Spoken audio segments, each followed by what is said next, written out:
Coming up, an Alaska Native storyteller joins a major TV network. And the Haudenosaunee are making a bid to play lacrosse at the Olympics. Plus, politics with John Tahsuda. I'm Mark Trahant. Join us for those interviews plus headlines from the ICT Newscast.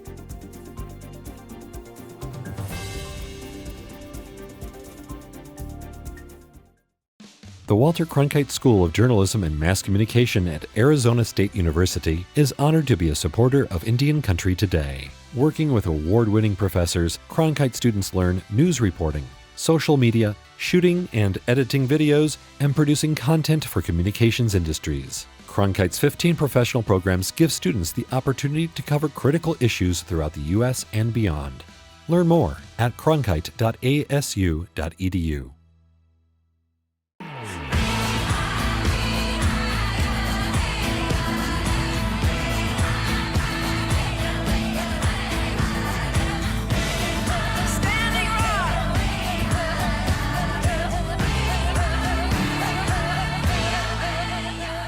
This is the ICT Newscast with Aaliyah Chavez. Thank you for joining us. I'm Mark Trahant.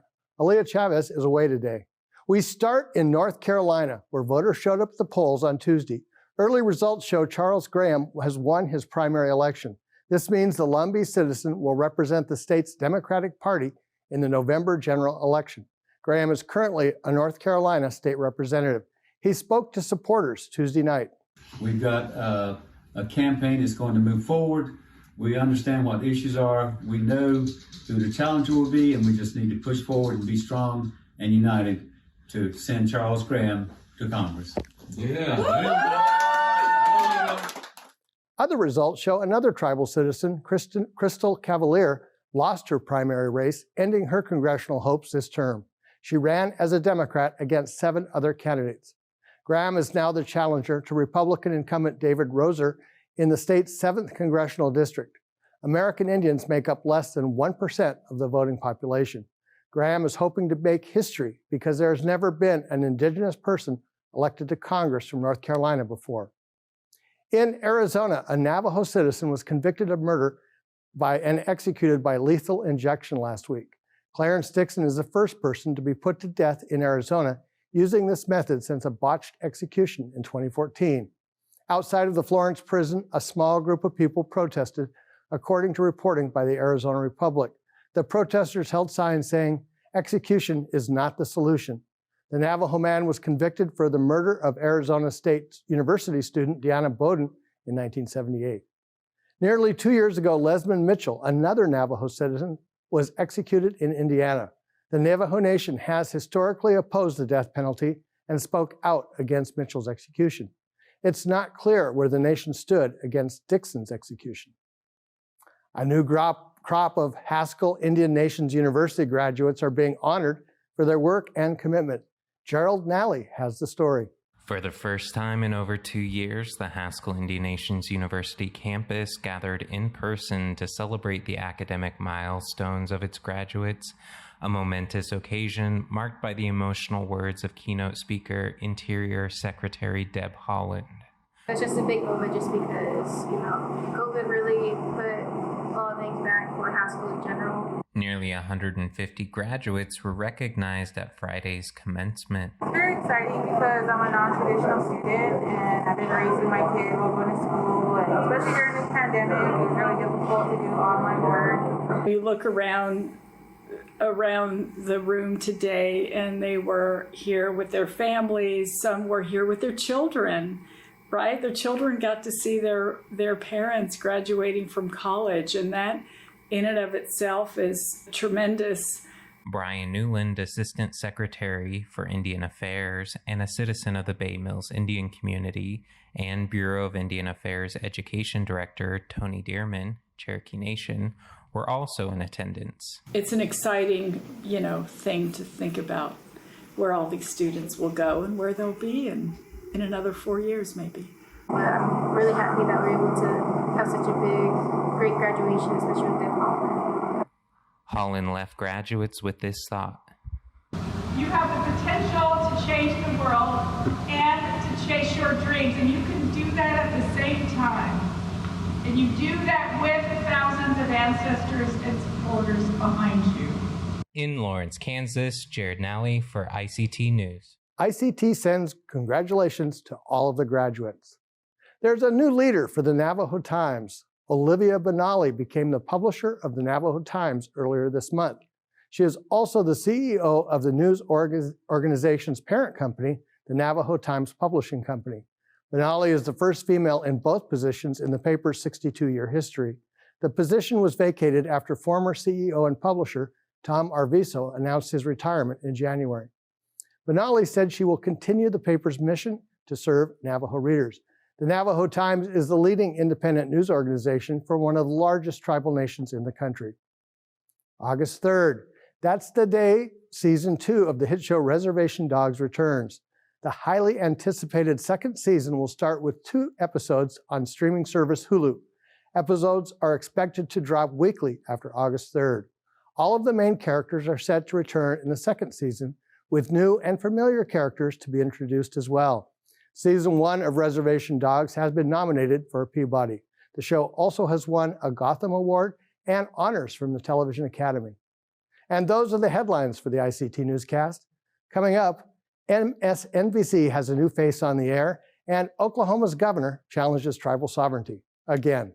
But first, it's called the Creators Game, and lacrosse is one of the country's fastest growing sports. Ironically, its indigenous founders are being shut out of international competition. We'll have that next. Stay with us.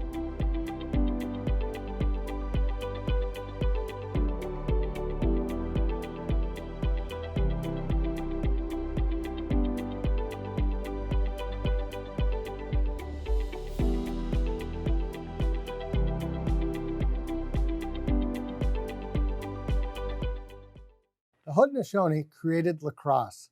They call it the Creators Game.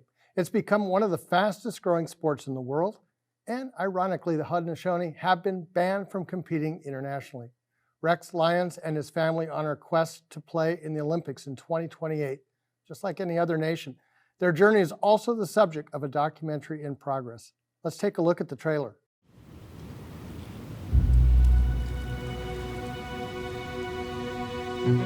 People might know us as the Iroquois, but who we've always been is Haudenosaunee. Iroquois Confederacy, a council of 6 Native American tribes living in upstate New York and Canada. We are the oldest continuous democracy on the planet.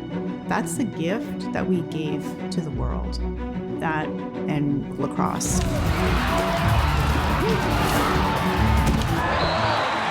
Cosmology of our history, the game has started on the other side of creation. It's an indigenous game. It's very important to our culture. It's part of our ceremony. It's part of our medicine. I mean, it's fundamental to who we are. Welcome, Rex. Thank you. It's a pleasure to be here. Your father, Orrin Lyons, is synonymous with both lacrosse and traditional knowledge of what some call the Iroquois Confederacy, and now you're stepping up to carry on this work. What's at stake here? Well, I think, the 7th generation coming, we're trying to, establish some of the misconceptions and gray areas of, our history and common knowledge. It really hasn't been very favorable. So we're trying to inform and educate people as to, the real history as to what took place and how, how we fit into the context of that. I think one of the interesting stories here is that other nations in the world have recognized why it's important and have actually aided this. Is this going to be the case with the Olympic push too? I believe so. Of course, the Olympics are very, very political, so there are some challenges that we're going to have to navigate. But we're not used to, that's something we're very used to. We've always had to navigate some sort of a hurdle or challenge or something. Just because of who we are and our principles of who we continue to be, and that we're not going to, change our standing in any way to conform or fit into something that doesn't align with who we are. This is such an important lesson for the world, and it goes beyond sports. I mean, it really is an affirmation of a sovereignty that existed for a long time. Absolutely. We were a confederacy long before, the Europeans made landfall here. And a lot of people just don't know these simple truth. And I think it's extremely important as the Haudenosaunee move forward that it gives us a platform to educate and bring light to a lot of the misconceptions that people are operating under. One of the changes here is that under Olympic rules, there'll be a women's team. How is that unfolding? It's really good. You know, the women lacrosse program is kind of a little bit behind in as far as our men's program, just because we had a cultural boundaries, you know, which separated the men from the women in the medicine game, in the spiritual aspect of the game. But in the secular game, now that we're not using the wooden stick, any of those concerns are now to the side, and our women are able to enjoy the game as we are, and they've become extremely competitive. And I expect them to place and be eligible to play in the Olympics as well. Maybe explain the differences between the medicine game and the game played internationally. Sure. You know, the medicine game, first of all, you know, lacrosse was gifted to us by the Creator. So its origins are spiritual. It's in our cosmology. We talk about playing it in the sky world, in the spirit world. Before it came, you know, when the earth was covered with water in our creation story, you know, we were playing lacrosse in the Creator's land. Lacrosse was being played. So, you know, that's kind of the origins of it. So it has a real spiritual significance, and the medicine of it, there's actual ceremony that goes along with that, and which the women are a part of, but they're in part of it, of the orchestration of the ceremony. They don't actually play the game because the game is very physical, you know, and as you know, the men and women are different in their physicality. So naturally, we want to protect the women, and it's a very rough and tumble game. And you know, they're very specific, I would say, duties of both the men and women in all of our spiritual context. What has to happen next in the Olympic bid? Well, at first it has to get, it's now been recognized, World Lacrosse has been recognized as the international affiliation, you know, so that was the first one that the governing body is the World Lacrosse Association. So it was a provincial game. And now that we're invited to play in the World Games in Birmingham, while lacrosse is one of the sports, that's kind of a stepping stone to the Olympics, where they get to see the game and see how people respond to it, and get a better feel for how it would play in the Olympic forum. Rex Lyons, thank you so much. Sure, I appreciate the opportunity. Thank you.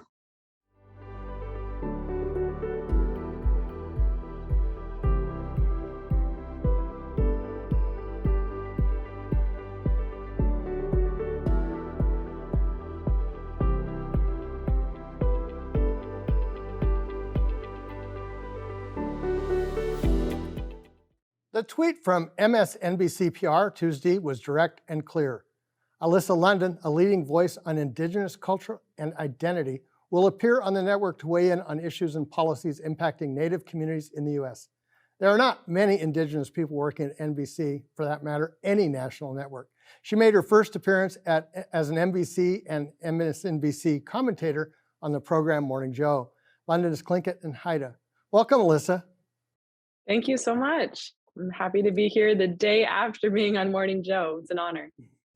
You know, over the years, we've seen from time to time Native people show up on television, but usually it's as activists or participants rather than as people taking a step back as journalists. This is an important distinction. What kind of do you see happening with this? What I see happening with this is NBC's investment in actually telling more diverse stories across the board, and that's including Indian country, and even being able to state yesterday that Native people need to be included in even how we speak about the list of minority groups that can be affected by current events, you know, is important. And that's why I think they allowed me to be at the table, so that someone from Indian country can point that out, that we need to be included in all conversations when it comes to current events. And that's really important, because so many of the conversations will maybe be about, oh, let's get a commentary from Pine Ridge or Navajo Nation, but to have someone talking about what's going on in Ukraine or that broader perspective that affects everybody, that's never happened before in television.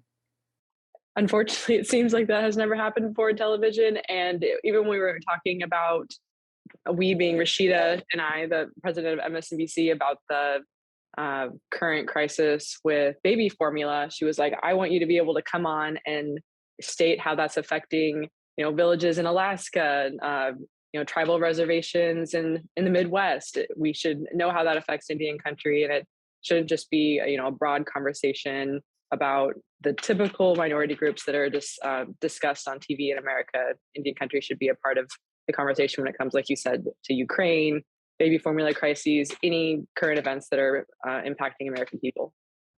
Well, in fact, coming from Alaska, when they talk about gas prices, you have a personal story that trumps about everybody.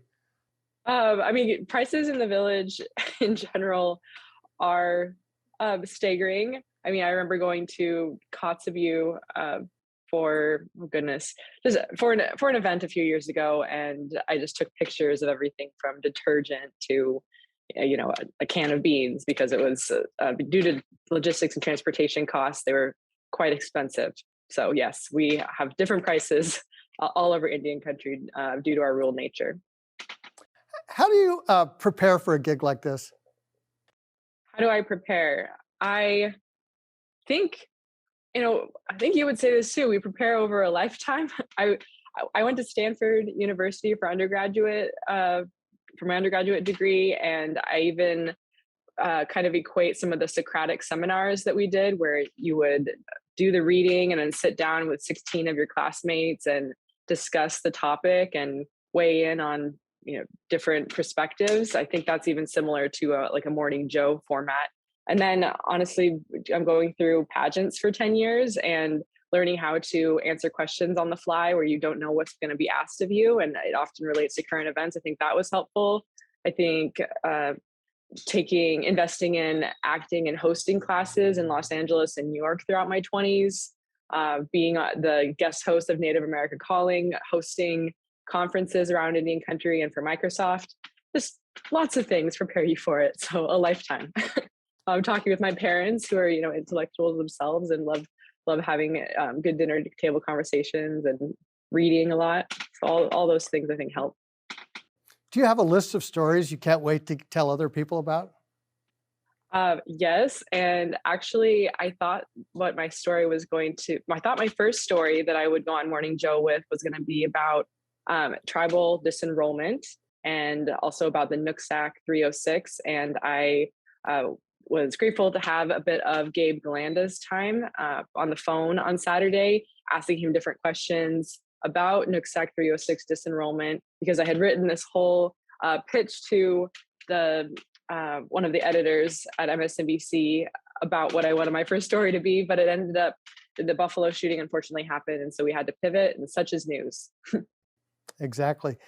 We have about less than a minute left, but I want to ask you, little girls will see this show and think, this is something I might want to do when I grow up. What does that mean to you? That means everything.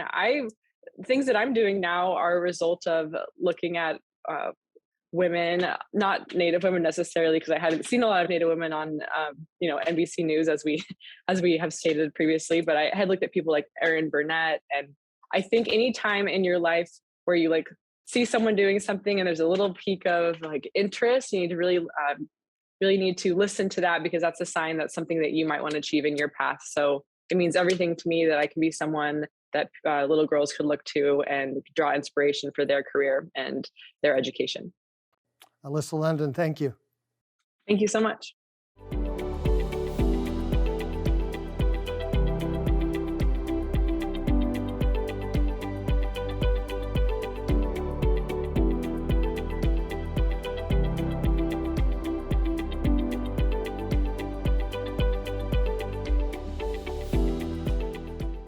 The governor of Oklahoma is a citizen of the Cherokee Nation, but many would argue that his recent actions diminish tribal sovereignty.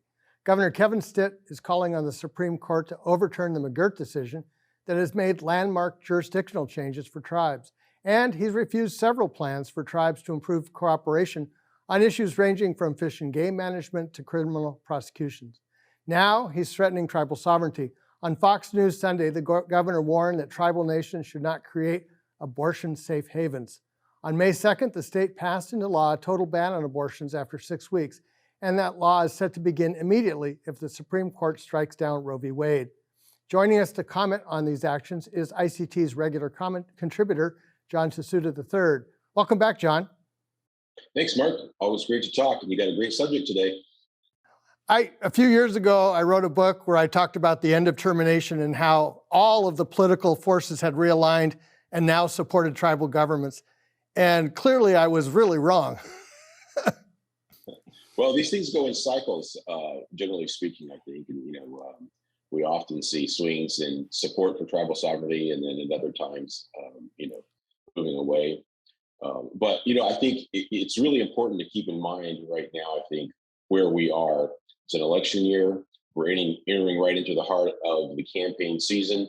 And, they call it the silly season for a reason.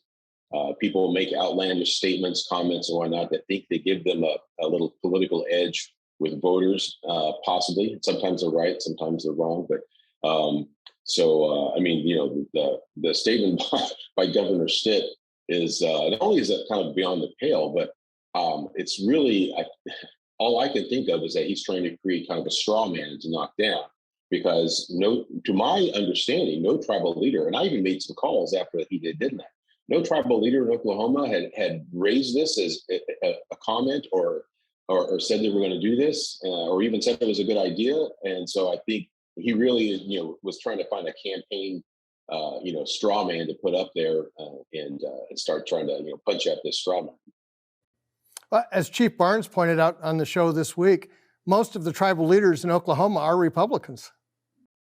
We do have a lot of tribal leaders in Oklahoma that are Republicans. And, in general, we have, I've lost count now, but a few years ago, I believe we had 40 state legislators that were tribal members and from different tribes. And so, it's certainly not a politically monolithical state.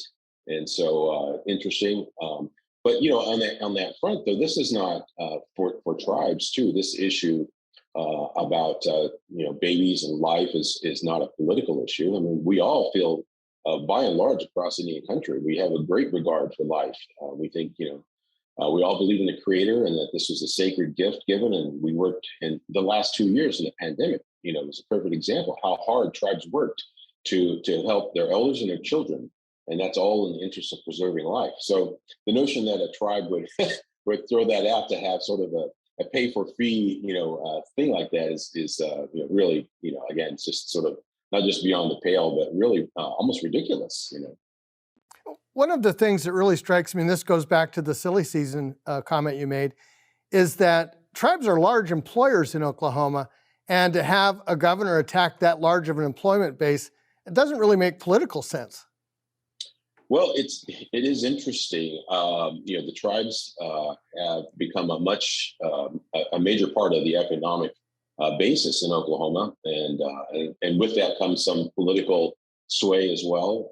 But they often try to support issues and not particular politicians when it comes to that. So it is interesting that he's attacked them on several of these issues. And again, I think it's interesting if you note that he's not a career politician, right?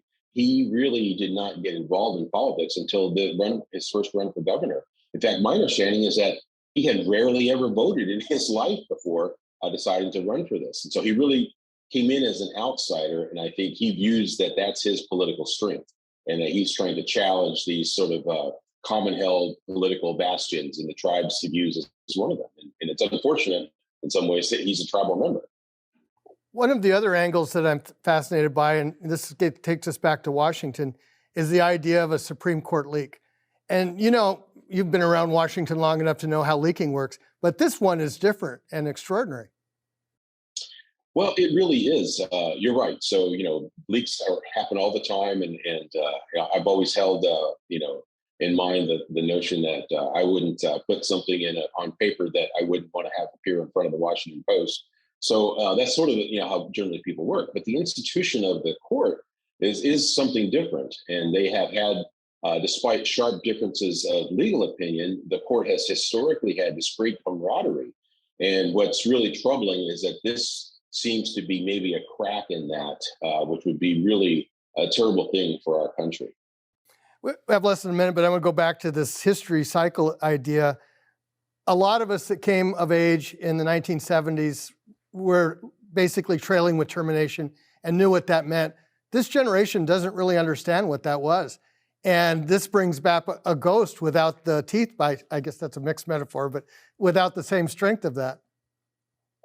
Right. It's interesting. And so, the coming out of that real scare, I guess, we had, as tribes, we had great fear that we were going to try to be terminated as in genocide, really wiped off as a people. And we were, being told we were something else. And so it seems like, that's not really on the table now, but we continue to have people who attack sort of the economic basis and the political basis of the tribes. And, that's just, I think, an ongoing issue. It's been something that the Supreme Court said years ago, that there is the states and the tribes sort of have, a shared power base that they fight over. And, that's not gone away, and it's not going to go away anytime soon. And, that's something that we have to work with.